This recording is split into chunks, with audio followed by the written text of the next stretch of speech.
नमो नमः प्यारे बच्चों। आज मैं आपके लिए लेकर आई हूँ कक्षा 7 रुचिरा प्रथमः पाठः सुभाषितानि के अभ्यास कार्य को।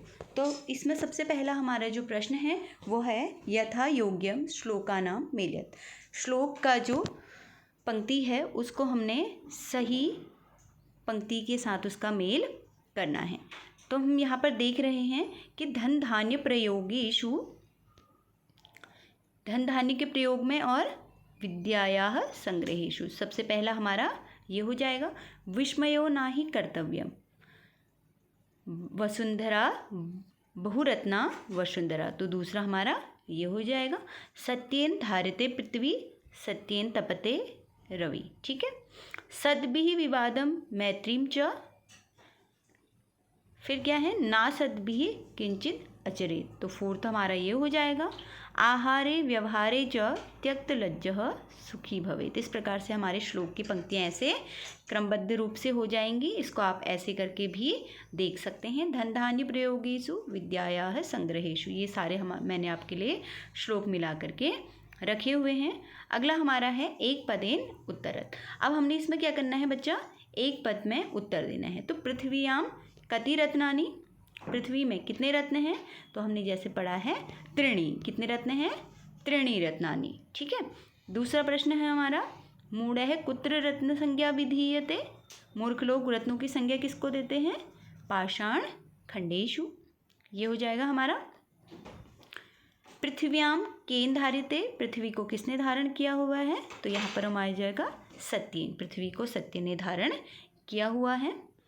अगला हमारा है कै संगति कुर्वित, हमें किसकी संगति करनी चाहिए, तो सद्भिः अर्थात सज्जन की। किसकी संगति करनी चाहिए बच्चा, हमें सज्जन की संगति करनी चाहिए।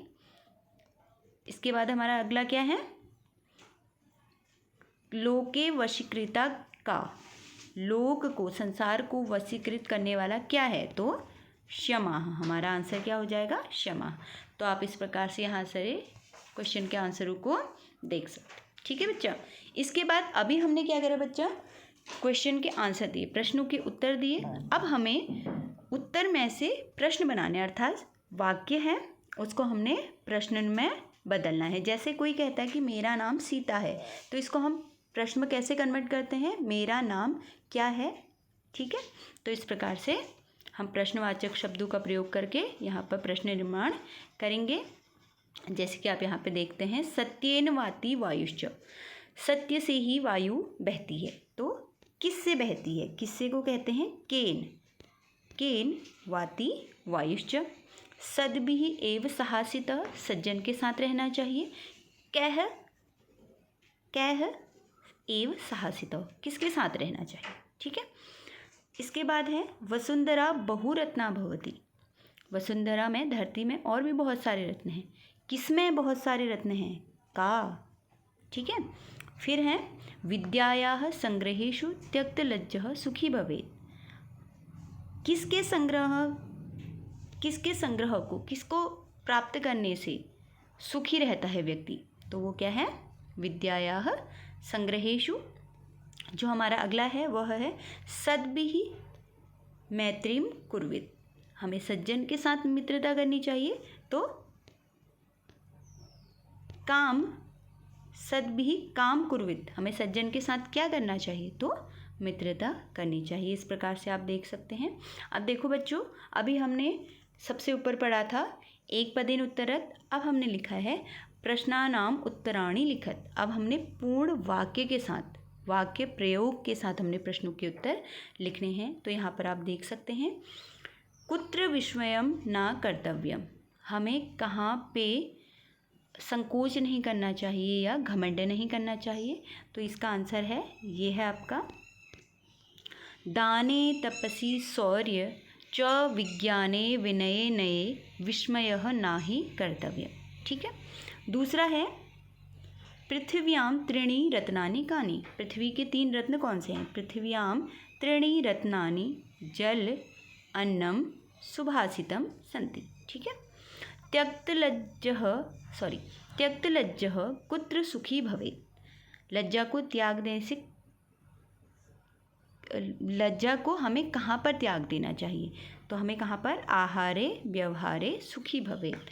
आहार और व्यवहार में लज्जा को त्याग देने से सुखी रहा जा सकता है। यह आपके प्रश्नों के उत्तर यहाँ पर आपको सारे मिले हुए हैं। आप इसको अपनी बुक में या नोटबुक में कर सकते हैं। ठीक है बच्चा। तो अगला है मंजूषाः पदानि चित्वा लिंगा अनुसारम इस लिखत। अब हमने क्या करना है कि यहाँ पर ये जो हमको शब्द दिए हुए हैं इनको लिंगों के अनुसार हमने लिखना है कि कौन सा पुल्लिंग है, कौन सा स्त्रीलिंग है और कौन सा नपुंसकलिंग है। तो बेटा इसमें सबसे पहली चीज़ हमने सीख ली है कि संस्कृत में जो लिंग हैं वह 3 प्रकार के होते हैं। ठीक है, पुल्लिंग, स्त्रीलिंग और नपुंसकलिंग। क्योंकि हम हिंदी में जब पढ़ते हैं तो वहाँ पर पुल्लिंग और स्त्रीलिंग सिर्फ 2 ही वचनों को पढ़ा जा सकता है। इसका भी मैंने आपके लिए करके रखा हुआ है। ये आपकी आंसर की है। ठीक है, ठीक है बच्चा, ये आपकी आंसर की है जिसको आप यहाँ पर से देख करके कर सकते हैं। ठीक है, तो इसके बाद अगला है हमने यहाँ पर धातु रूप लिखने। तो बच्चा देखो, जो धातु होती है वह क्रिया है, जैसे सोना, उठना, गाना, बैठना, पढ़ना, लिखना, पढ़ाना, ये सारी चीज़ें किस में आती हैं? क्रिया में आती हैं। उसी को हम धातु कहते हैं। संस्कृत में धातुओं से ही ना प्रत्यय जोड़ करके, उनमें ना प्रत्यय जोड़ करके हम हिंदी में क्रिया को बनाते हैं। तो इस प्रकार से हम यहाँ पर देख सकते हैं कि कर्तव्यम। अब कर्तव्यम मतलब करना, तो इसकी धातु क्या हो गई? क्री। ठीक है, यहाँ पर मैंने लिखा हुआ है क्री। क्री मतलब करना, कर। ठीक है, पश्य, पश्य का अर्थ होता है देखना, तो ये कौन सी धातु होगी? दृश्य। भवेत मतलब होना, तो इसकी धातु क्या हो गई? भू। ठीक है, इसकी धातु क्या हो जाएगी? भू। स्थितः, तो इसकी धातु क्या हो जाएगी? स्था। तो इस प्रकार से ये आपका पाठ कंप्लीट हो चुका है। अगर बच्चों आपको मेरा पढ़ाना अच्छा लग रहा है तो आप अपने कमेंट के माध्यम से मुझे ज़रूर बताइए, और मैं आगे आपके लिए ऐसे ही वीडियोस बनाते रहूँगी जो आपके लिए हेल्पफुल होंगी। तब तक के लिए बाय बाय, धन्यवाद।